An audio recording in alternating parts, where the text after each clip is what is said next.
I used my body to make up for my lack of vision. So I've always been blind on my right side. So I always kind of just naturally made up for that by doing certain things in a different way. And because that was from birth, that was just how I learned. So I kind of grew up thinking that while I knew that something was different, I never felt like it was really a big thing or it was anything too out of the ordinary.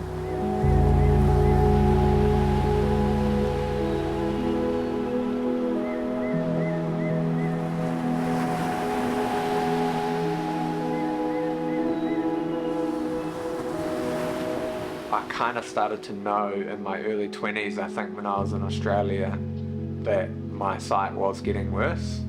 And then around 21, 22, I realised that I wasn't going to be able to do the job or the career that I'd found for much longer, which was roofing, and something that I've really sort of come to enjoy and feel confident and gain a lot from. So my sort of go-to mindset was that if something was going good, something bad was to follow.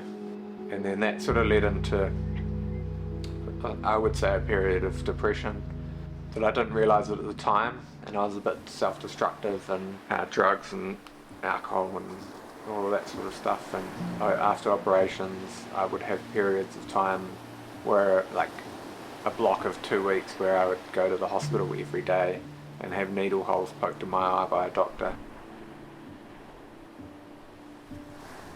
I had gone to try and find a new career in chefing, which was something that I'd wanted to do when I was younger, and thought, it means that I won't have to read stuff much. I can still see enough to handle food and find my way around the kitchen. And so I had a crack at that and did okay, and worked as a chef for a while. And the end of that ended up coinciding with sort of the end of a really meaningful relationship.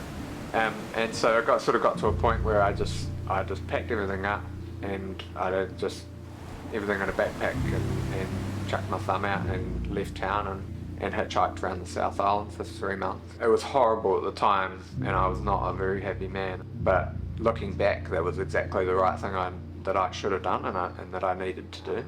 So I ran away, and I did something that I could control. I could decide where I was going. Decide to put my thumb out and grab a ride, and I could leave if I want to, or I could carry on. And I think that was the start of me gaining control again of myself and my mind, and I just started building on that. So I just started doing a lot more of exercising and getting back into moving my body and getting fit. I sort of got right into rock climbing, and I was surfing at the time and really enjoying that. And then I was going to the gym quite a lot. I met some people at the gym that started talking about jiu-jitsu, and I thought, oh, that sounds like it could be something I could ever go at. I think I needed that structure that I hadn't had for a long time, and relationships that I built there, and seeing the same people every a couple of times a week, and working on stuff together. And even though for the first 6 months I had to talk myself into walking in there every day, because it was scary. I was sort of thinking, I'm going in here to fight people. What am I doing? And it just, I remember having this conversation with myself every day for 6 months that I went to training, and I don't know what kept me going, but it kept me going. And I started to feel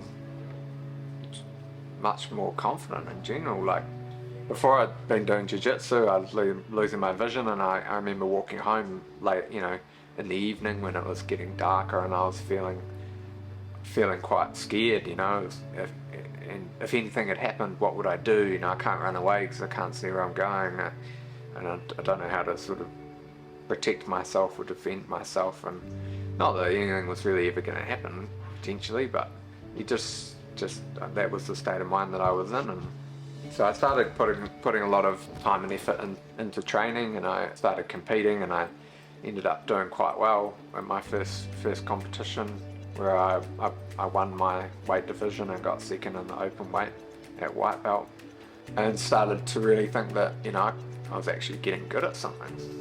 And I don't know that I'd ever really pushed through and really got good at anything before. When I got to a point where I was starting to feel pretty good, I looked back on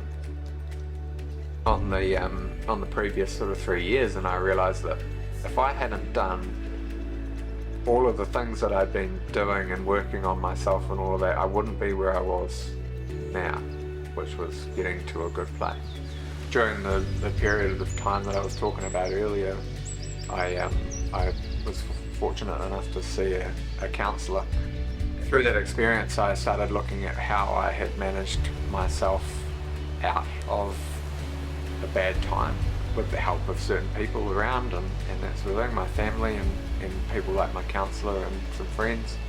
And I started to look back at my skills and what I could do, and obviously with my low vision, I'm a really good listener.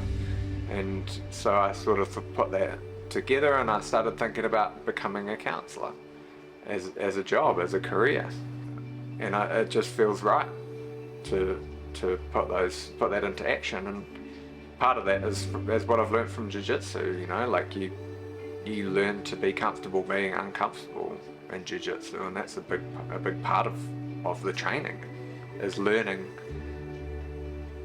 how you react in a bad situation and learning how to react better. And so that